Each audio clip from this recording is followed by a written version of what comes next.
The most stressful show on television makes its triumphant return, which means I once again get to talk about... I love the name. You don't remember the name. Of course I remember the name. We didn't even tell anybody the name. You 100% told me the name. How could you remember the name? FX's The Bear. When this show dropped summer 2022, my expectations were set extremely low, but after digesting season 1's 8-episode course, I was left like many other people salivating for more. What's going on, everybody? Critical Crackpot here, and today I want to talk about The Bear, a show that earned my respect by accurately depicting the chaos and calamity that ensues while working in a restaurant kitchen. Unlike other shows on television, The Bear oozes a gritty sense of passion that I rarely see on TV anymore, and you can really feel the heart and soul behind the camera that goes into making this show as excellent as it is. From the wildly descriptive cinematography to the charming performances, and a brilliant mix of licensed music, The Bear creates this cozy but uniquely hectic atmosphere that you can't find anywhere else on television. Are we still good to jam on menu later? Yeah. Okay. Yo, call him Fridge guy. Yo. Wait! I'll call him back. My bad. In my first ever video on this channel, I knew this show had the makings of a varsity athlete, and it's terrific to see it go beyond its full potential and transcend expectations. In this weird television era where dog shit like HBO's The Idol gets greenlit, we're fortunate enough to have a show like The Bear come along and make us forget that it ever even happened. What's wrong with him? He's so rapey. Yeah, I kind of like that about him. You what? There's a lot to love about FX's The Bear, but I especially love the way it's shot. The Bear employs a variety of stylistic techniques, from the rapid use of fast cuts to the voyeuristic cinematography that breathes life into every frame. Easily one of The Bear's strongest aspects is the quick cuts that visually benefit the storytelling, conveying just enough information despite their almost non-existent screen time. Another detail I love about The Bear is how characters are often filmed in extreme close-up to make them feel more vulnerable and authentic. Conversations hit harder when the camera's claustrophobically closer to a character's face, and even though this might seem like a superfluous aspect, this minute detail subtly elevates the storytelling. This stylistic choice doesn't just apply to the characters either. These close-ups also apply to the mouth-watering dishes of food that make me want to jump into my TV and grab a bite. What I didn't expect to see from The Bear this season was a couple brief but brilliant montages that feel inspired by Better Call Saul. Now, if you're a subscriber of this channel, you know I didn't rank nearly 50 Better Call Saul montages for my health. I did it because I'm a crackpot, so you best believe I reacted like Joaquin Phoenix in Signs when I got around to episode 3. Not only did this season manage to snag the man Saul Goodman himself, but they also took a page from his show and crafted their own little magnificent montages. Episode 3 had two incredible montages that gave the Chicago restaurant scene a chance to shine with Sydney, but imagine my surprise when I started episode 4 and saw another brief one with Marcus exploring Copenhagen. I'll let that Holy Ghost language tell you exactly how I felt.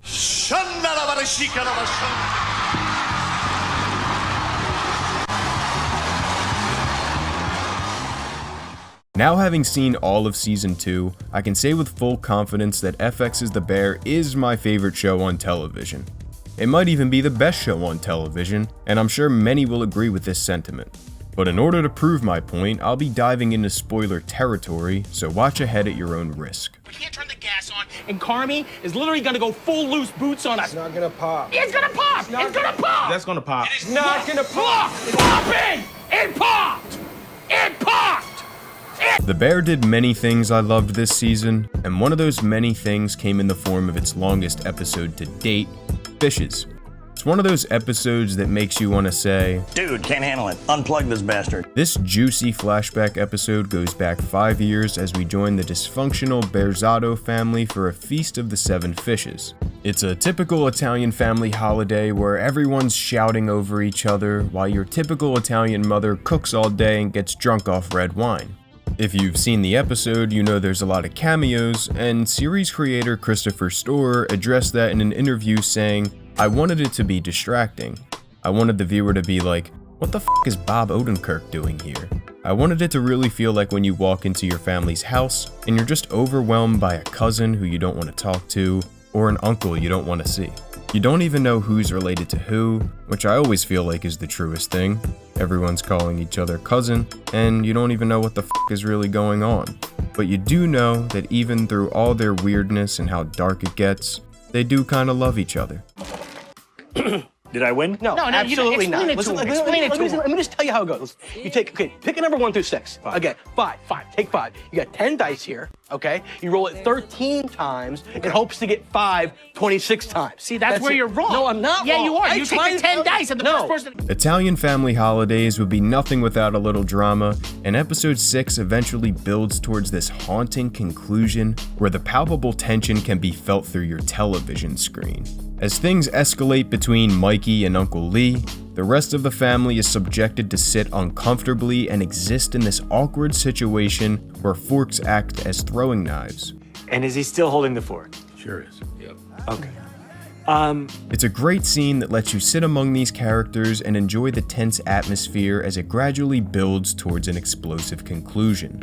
Eventually, once Mikey and Uncle Lee are finished with their destructive shouting match, Mama Bearzatto stumbles in, still drunk off red wine mind you, and takes her seat at the dinner table where things seem like they're finally going to cool down. After blessing the food and smoking one too many cigarettes, Mama Bearzatto starts crying and making a scene in front of everybody, to which her daughter Natalie asks her a question you should never ask an Italian mother while she's drunk off red wine. No. Wait. Hey. Wait. You okay? Oh, my God. Oh, Natalie. Run.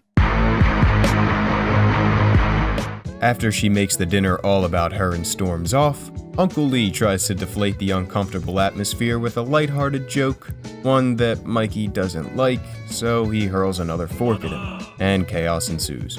Ironically, I figured the tension couldn't go any higher than this, but that's when a car crashed through the house with Mama Bearzatto behind the wheel. Well, Merry Christmas, guys. Maybe somewhere.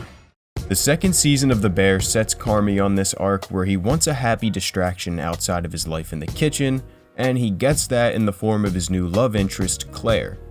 Prior to the chaotic Christmas dinner episode, we had a genuinely beautiful episode where we got to see Carmy operate outside of the kitchen as he enjoys a day off with Claire and goes to a party. Episode 5 was great because it gave Carmy an opportunity to loosen up away from the kitchen, reminding him that he can have this happy distraction he's looking for.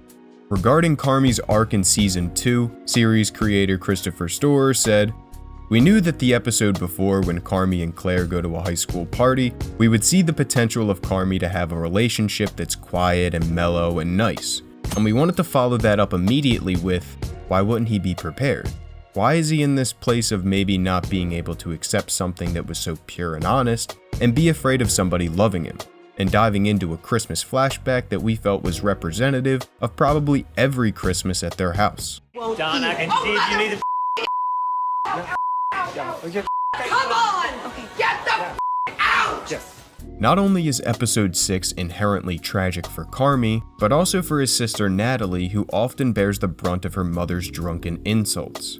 This episode truly shows us how screwed up their family actually is, and how they've tried to deal with it in the past.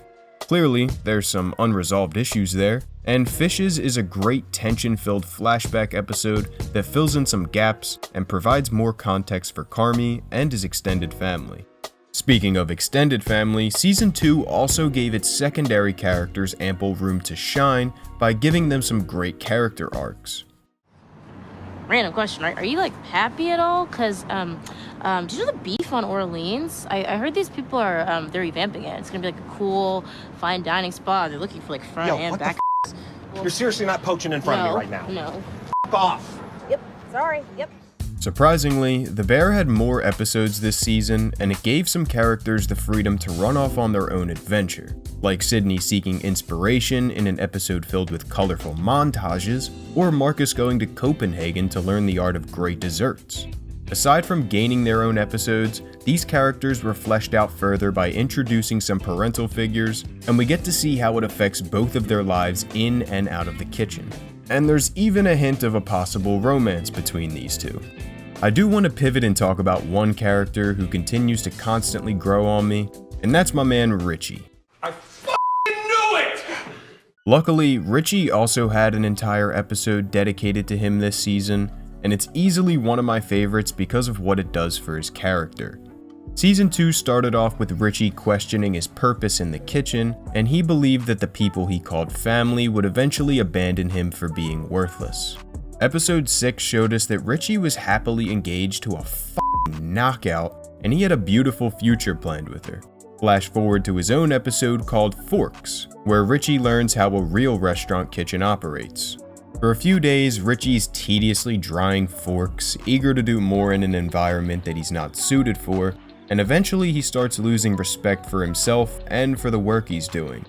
Instead of being open to the idea of working in a restaurant like this, Richie thinks Carmy only sent him here to get rid of him, so he naturally adopts this familiar, combative attitude, humiliated by doing the same monotonous chore over and over again. After voicing his frustration to one of the waiters, he's pulled aside and reminded of what a place like this means to people. Customers get to spend their time here, eat some of the best food in Chicago prepared by trained professionals, and the waiters also get to share that same happiness with the customers. Sitting in a room full of professionals, Richie gets a taste of what Carmy's restaurant could look like, and he starts to understand why other people in the kitchen take it so seriously. On a smoke break, Richie dials up his baby mama and lets her know about 3 Taylor Swift tickets, oh yeah, and just when he thinks he'll get some good news and they'll all have a nice time at the concert, he finds out she got engaged to another guy, which is absolutely gut-wrenching. After hearing the news, Richie goes back inside and sees an opportunity to take advantage of his situation and realizes he can be happy and thrive in this environment. His mentality reminds me of Carm's, okay, f*** you, watch this moment, but this is Richie's turning point where he starts to develop a genuine love for this kind of work and what it can do for him. Okay, let me say one thing before you start laughing at me. I don't hear anybody laughing, G. I get it. Richie's arc is a beautiful love story about his family and his newfound love for working in the service industry. And ironically, Taylor Swift's love story represents that. So when he started singing that, I couldn't help but smile, sing along, and share that happiness with him. Among many other reasons, I love The Bear because it has so many of these authentic character moments that humanize the show and make it feel so relatable and true to life. It gets to a point where you almost stop seeing these fictional characters for what they are, and you start looking at them as if they're real people. You know what, actually? I dare you. I dare right now. I dare you. Call Mom. I dare you. Call Mom. Mom. I'm gonna call Mom. Call Mom. Mom. See what happens. Mom. She can't hear you. See what happens when you call her. Are you loud? See what happens when you call her. Get louder. Get louder and see what happens. Mom! To wrap things up, Season 2 of The Bear was everything I wanted plus a whole lot more. In my eyes, this is what an ideal season of television looks like, and in an era of television where most things I watch usually grind my gears, I'm extremely thankful to have a show like The Bear in my life. There's still more I could talk about, like the semi-long take in the finale, or how Maddie Matheson is in practically every episode this season, but I believe I've covered enough ground for one video. Thank you so much for watching, subscribe, and try not to hurt yourself, chef.